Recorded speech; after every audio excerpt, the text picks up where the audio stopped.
శ్రీ గురుభ్యో నమ. వసంత నవరాత్రుల్లో సకల కార్యసిద్ధికి శ్రీమద్ రామాయణ పారాయణంలో 7వ రోజు యుద్ధకాండము 2 పార్ట్ 2కి స్వాగతం సుస్వాగతం. అనేక మంది రాక్షస యోధులు యుద్ధంలో మరణించడంతో రావణుడు చింతిస్తుండగా ఇంద్రజిత్తు అతనిని ఓదార్చాడు. ఆ రాక్షస వీరుడు యుద్ధరంగానికి చేరి ఆకాశంలో అదృశ్యంగా ఉండి రామసైన్యంపై శరావర్షాన్ని కురిపించాడు.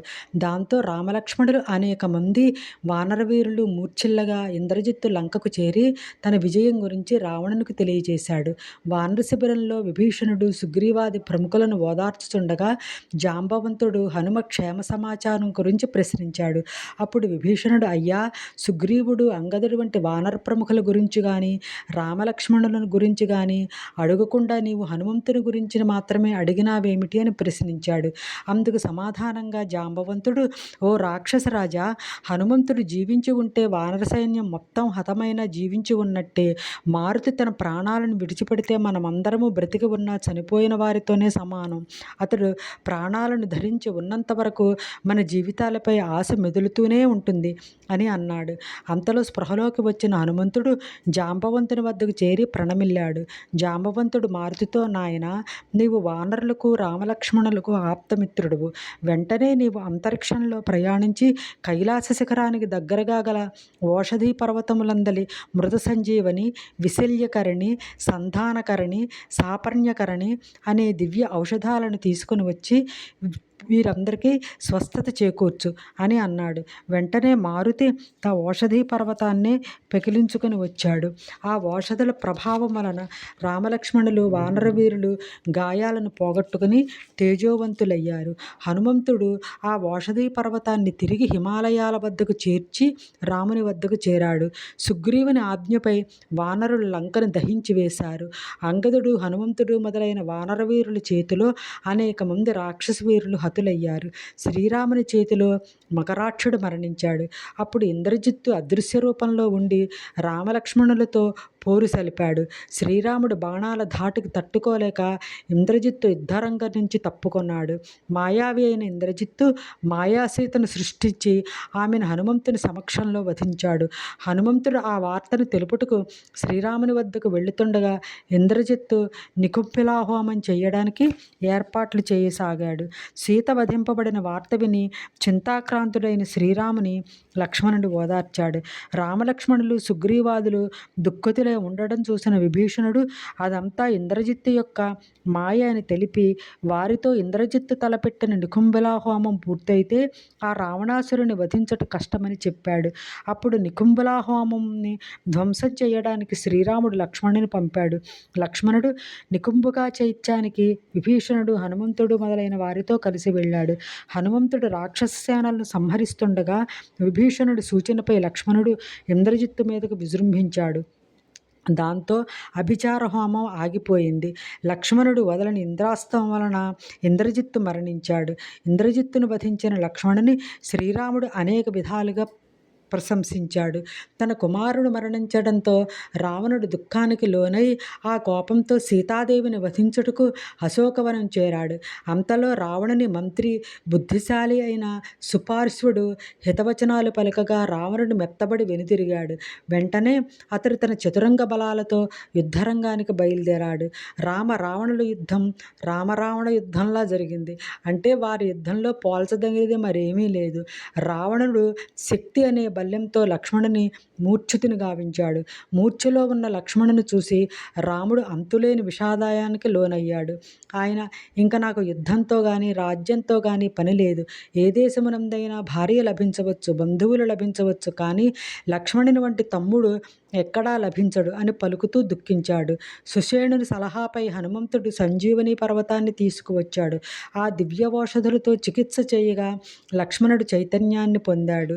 మరునాడు రావణుడు తన రథముపై నుండి యుద్ధము చేయుచుండగా శ్రీరాముడు నేలపై నిలబడి యుద్ధం చేయడం చూసిన ఇంద్రుడు మాతలి ద్వారా తన దివ్యరథాన్ని పంపించాడు.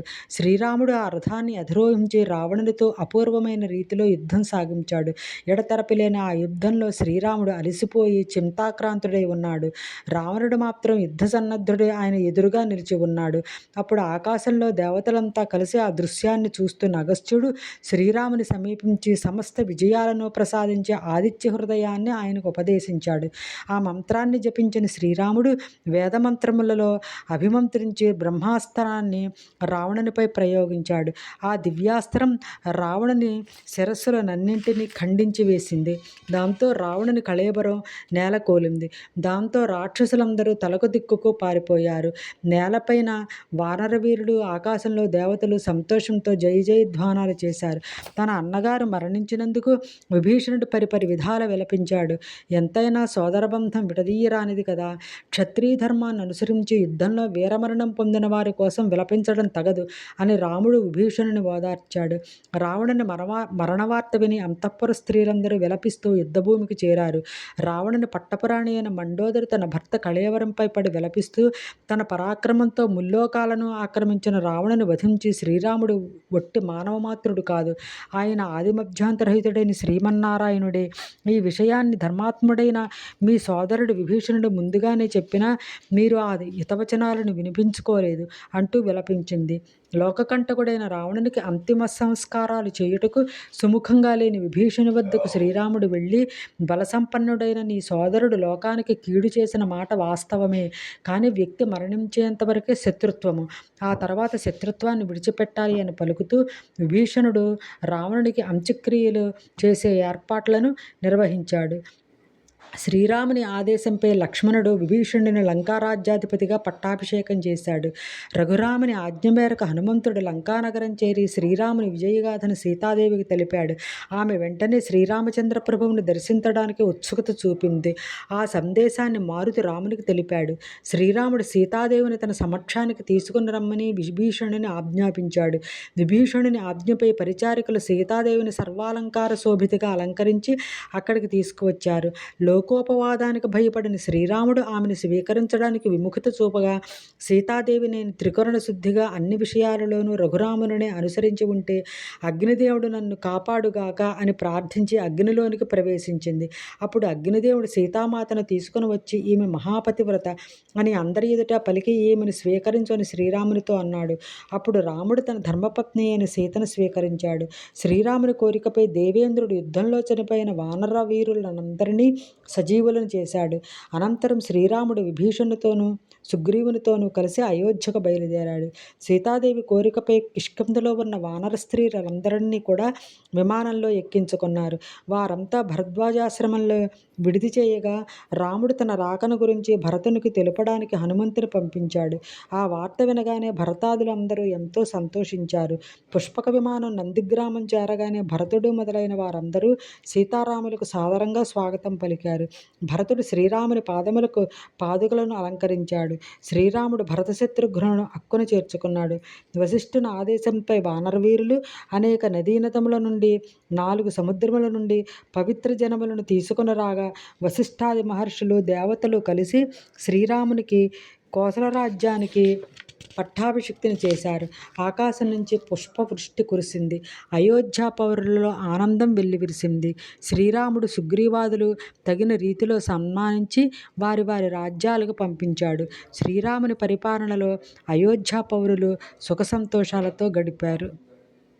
యుద్ధకాండ పార్ట్ 2 సమాప్తం. స్వస్తి. రేపు 8వ రోజు ఉత్తరకాండం 1 చదువుకుందాం. స్వస్తి.